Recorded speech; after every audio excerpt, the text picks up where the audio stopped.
I'm saying is that this may be a simple command in some regards, and in some regards it is.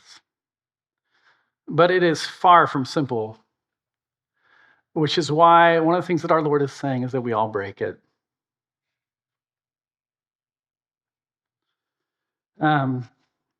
What Jesus is saying there in Matthew 5 is that murder is just the most obvious violation of something that is so all-encompassing, so much bigger.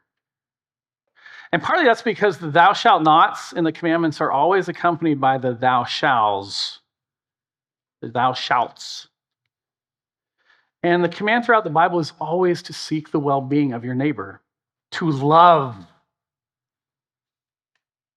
to act for the good of, to love your neighbor as yourself. If you found your neighbor's lost animal in the Old Testament, you were to return it. There was no finders, keepers, losers, weepers. If you plowed your field, you were commanded to leave some of it for those who did not have food. Why? So they could live. So they could have life. So they wouldn't starve.